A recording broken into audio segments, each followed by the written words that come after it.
And we're back. So a really small minority you might have realised that I'm not uploading quite as much as I used to. And that's just basically because with lockdown easing up, back to work, and my last year of university around the corner, it's much harder to find some free time. However, I'll always be sure to upload at least once a week because I really enjoy making these silly little videos on this channel. So, diving right back into that Switch collection, and first up, we've got some of these really cool Breath of the Wild amiibo figurines.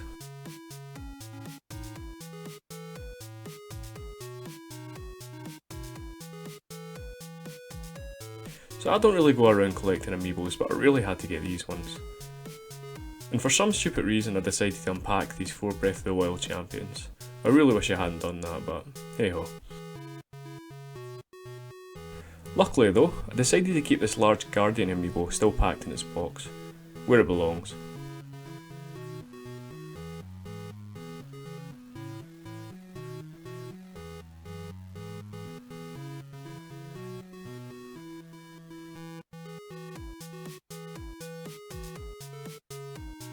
Nintendo being Nintendo and releasing these in short supply, these can be really pricey to pick up at times, especially new and in their box. But despite the price, you've got to really appreciate the detail in these amiibo figurines.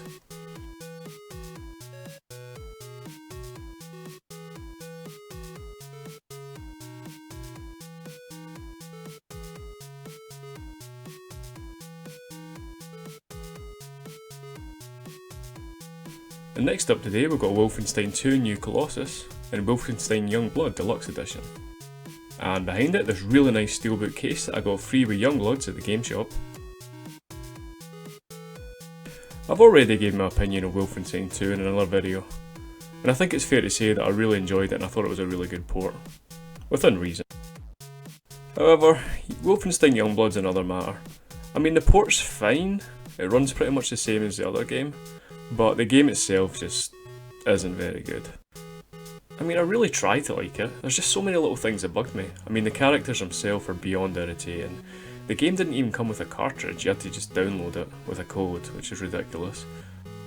And just the overall balance and pacing of the game just doesn't hit the mark in my opinion.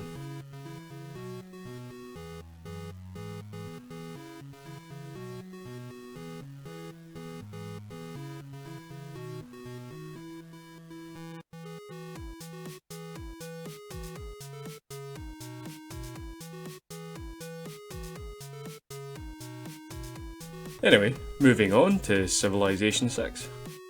This series has been about for a very long time and it makes a great addition to the Switch library. And I'm glad they released it here because prior to this I'd never actually really properly played a Civilization game. I think I always preferred like something like Age of Empires, so a bit more time, I can see myself getting into it. So I spoke about this game, Bloodstained Ritual of the Night, a wee while back. And I didn't have too much to say about it. I knew there was conflicting opinions, but after putting a good few hours in, I can see why some people are quite annoyed with this port, but at the end of the day, it is a really enjoyable game. A really good Metroidvania type experience, and one that I'm quite glad that I bought.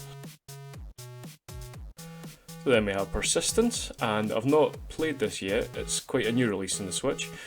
From what I hear it was a VR game, so it'll be interesting to see how they've transferred it over to a console that doesn't offer the VR support.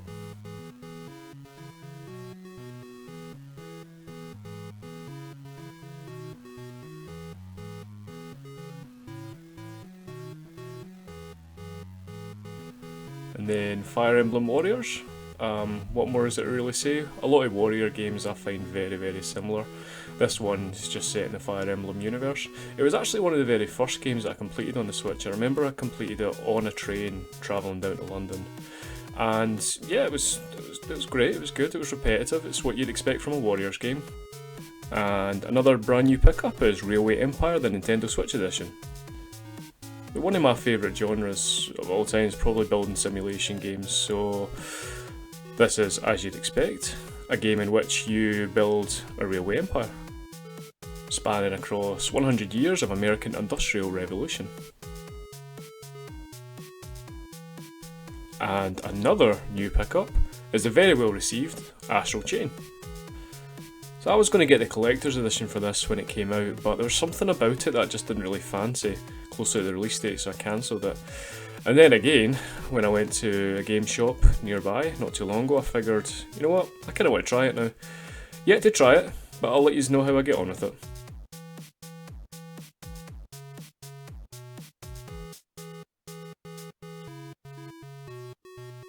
And then we have the Trials of Mana.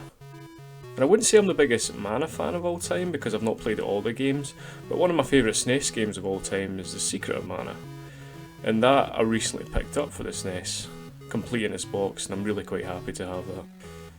I completed this Trials of Mana game not too long ago, and what I will say is it's bloody excellent.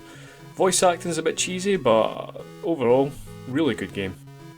And last up, we have Super Mario Odyssey, which I'm sure absolutely everyone's heard about because it's a cracking game. I picked it up a few years ago, completed it twice already, and yeah, well worth the money.